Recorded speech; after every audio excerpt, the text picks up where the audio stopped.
Livro de Melquisedeque. A história de um vaso. Capítulo 1. Estava descansando sob a sombra do carvalho de Mambré junto à minha tenda, quando vi chegar apressadamente um dos servos de meu sobrinho Ló. Quase sem fôlego, ele passou a relatar-me sobre a tragédia. Houvera no dia anterior uma batalha entre as cidades da planície, envolvendo 4 reis contra 5. Como resultado, Sodoma fora derrotada e muitos de seus habitantes levados cativos, entre eles o meu sobrinho Ló. A notícia deixou-me muito aflito, pois ao mesmo tempo em que sentia que precisaria sair em seu socorro, via-me fragilizado, sem nenhuma condição. Sempre fui um homem pacífico e detesto aqueles que derramam sangue. Tenho muitos servos, mas poucos sabem manejar espadas e lanças, pois desde a infância são treinados como pastores. Em lugar de espadas e lanças, eles manejam bordões com os quais conduzem os rebanhos. Em lugar de escudos, eles carregam vasos em suas cinturas, sempre cheios de água fresca, para matarem sua sede e refrigerarem as ovelhas aflitas. Em lugar de vinho para se embebedarem, carregam presos em seus cintos pequenas botijas com azeite das oliveiras, com os quais untam as feridas do rebanho. Em lugar de ressonantes trombetas, eles sopram pequenos chifres, com os quais convocam o rebanho para o curral, imaginando como seria um combate entre os meus servos e os exércitos daqueles 5 reis vitoriosos. Comecei a rir. Enquanto gargalhava, a voz daquele que sempre me guia soou aos meus ouvidos, dizendo: Abraão, Abraão, não menospreze os instrumentos dos pastores, pois santificados pelo fogo do sacrifício, haverão de conquistar o grande livramento. O Eterno passou a dar-me ordens, fazendo-me avançar pela fé, sem saber como tal livramento haveria de realizar-se. O primeiro passo foi a convocação de todos os pastores que, deixando seus rebanhos, dirigiram-se ao carvalho de Mambré, trazendo seus instrumentos pastoris. Eram ao todo 600 pastores. Ordenei que esvaziassem os jarros, colocando neles o azeite da botija. Depois de cumprirem esta ordem, pedi que tomassem cada um a lã de uma ovelha, misturando-a com o azeite dos jarros. Depois destas coisas, Yahweh mandou-me tomar um grande vaso de barro, enchendo-o até a metade com o azeite das oliveiras. Ao concluir esta tarefa, o Senhor mandou-me fazer um longo pavio de lã, enfiando a metade dentro do azeite e deixando a outra parte presa acima do vaso. Depois destas coisas, Yahweh ordenou-me acender o pavio, com o fogo do altar. Ao aproximar-me do fogo sagrado que ainda ardia sobre o sacrifício da manhã, uma pequena fagulha saltou para o pavio,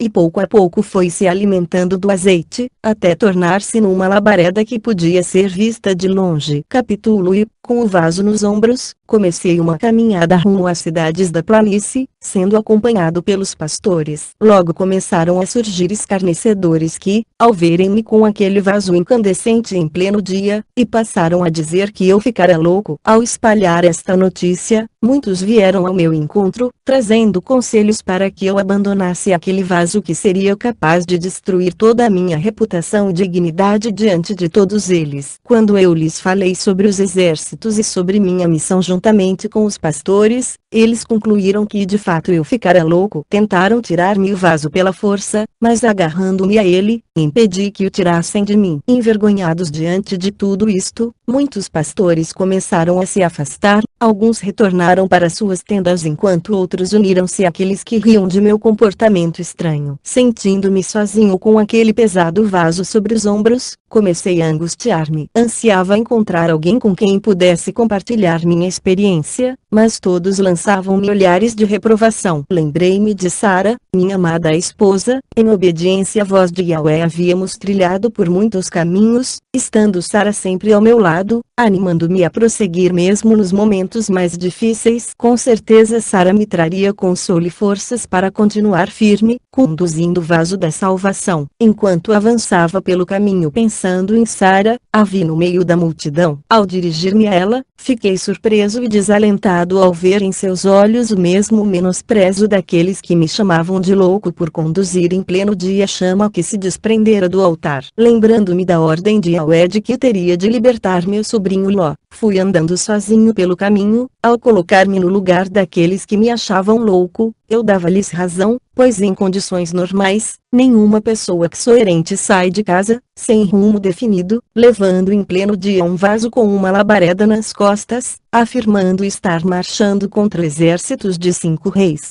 Para libertar um parente, realmente dá a entender que se trata da manifestação de uma grande loucura. Mesmo assim, a despeito de todas as humilhações e palavras que falavam contra mim, eu avançava rumo ao vale desconhecido. Toda aquela zombaria foi finalmente diminuindo, à medida em que eu me distanciava do Carvalho de Mambré. Começaram a sobrevir ao meu coração muitas dúvidas quanto ao meu futuro. Ficava às vezes aflito com o pensamento de toda a minha experiência, desde a convocação dos pastores até aquele momento, poderia ser, de fato, demonstrações de uma loucura. Cheio de dúvidas, comecei a pensar na possibilidade de abandonar à beira do caminho o vaso, retornando para junto do altar. Esses eram os conselhos de alguns pastores e amigos que, condoídos de minha solidão, ainda vinham ao meu encontro, aconselhando-me a retornar. Ali, diziam, eu poderia conquistar novamente a confiança dos pastores, voltando a ser, quem sabe, até mesmo um sacerdote honrado como outrora. Sobre o altar, diziam, havia um fogo muito maior que aquele que eu carregava nos ombros. Estava a ponto de retornar, quando Sara veio ao meu encontro, contando-me sobre o desprezo que muitos pastores lançavam contra mim. Ela estava consternada, pois toda aquela desonra recaía também sobre ela, ao ponto de não sentir mais desejo de permanecer junto daquele altar. Depois de alertar-me, Sara passou a falar-me de um plano. Poderíamos, quem sabe, nos mudar para uma cidade distante, onde esqueceríamos todo aquele vexame. Esquecendo-me da voz que mandara me seguir rumo à planície, respondi para minha esposa que eu estaria disposto a acompanhá-la para qualquer lugar, se ela permitisse que eu levasse o vaso. Ele seria o nosso altar, aquecendo e iluminando nossas noites com sua chama. Ao ouvir sobre o vaso, Sara voltou a irar-se, afirmando não entender minha teimosia em continuar levando sobre os ombros aquele símbolo de vergonha e desprezo. Depois de dizer-me tais palavras, voltou-me às costas, retornando para a tenda. Capítulo I. Angustiado em não poder realizar o sonho de Sara, prossegui rumo ao futuro incerto, sendo orientado unicamente pela chama, cujo brilho aumentava à medida em que as trevas adensavam-se. Comecei então a meditar sobre aquela chama que acompanhava-me com seu brilho e calor. Eu estava acostumado a ver o fogo sagrado entronizado sobre um grande altar de pedras, em meio aos louvores de muitos pastores, dentre os quais eu me destacava como mestre sacerdote. Naqueles momentos de adoração, eu me vestia com os melhores mantos, e fazia questão de realizar o sacrifício, somente quando todos os meus servos estivessem reunidos ao meu redor, para que ouvissem meus conselhos e advertências. Na hora do sacrifício, eu erguia para o céu minha espada desembainhada, e, com palavras amedrontadoras, proclamava a grandeza do Senhor dos Exércitos, o Deus Todo-Poderoso que domina sobre os céus e a terra. Vibrando a espada no ar num movimento ameaçador, eu representava diante de meus pastores, a imagem de um Deus severo, que está sempre pronto a revidar qualquer afronta. Depois dessa demonstração de soberania e poder, eu pegava uma ovelha das mãos de um pastor, e amarrava sobre o altar. Para que ficasse bem patente a ira divina, eu pisava sobre o seu pescoço, golpeando-a severamente, até vê-la perecer. Naquele momento eu descia do altar, e ficava esperando pelo fogo sagrado que jamais deixou de manifestar-se sobre o sacrifício. Eu aprendera desde a infância a reverenciar o fogo sagrado, crendo ser ele uma revelação visível de Yahweh, o grande Deus invisível. Até então, eu o vira como um fogo único e indivisível. Agora, ao transportar em humilde jarro a chama que se desprendera do altar, meus pensamentos agitavam-se com o surgimento de um novo conceito sobre o Criador, o conceito de um Deus sofredor que é capaz de despreender-se do grande Yahweh, representado pelo fogo sagrado, para acompanhar o pecador em sua jornada. Arrependido, prostrei-me diante do vaso e chorei amargamente. Tinha agora consciência de que todo o zelo demonstrado junto ao altar, tinha por finalidade a exaltação de meu orgulho, e não do amor daquele que me acompanhava pelo caminho. Subitamente, gravou-se-me na mente a convicção de que aquela pequena chama que se desprendera do fogo sagrado, Era uma representação do Messias, que se desprenderia do grande Yahweh, para ser o Deus conosco, companheiro em todas as nossas jornadas. Ao sobrevir-me esta convicção, a chama alegrou-se, tornando-se mais brilhante e calorosa. Com o coração transformado, prossegui pelo caminho rumo ao vale, levando no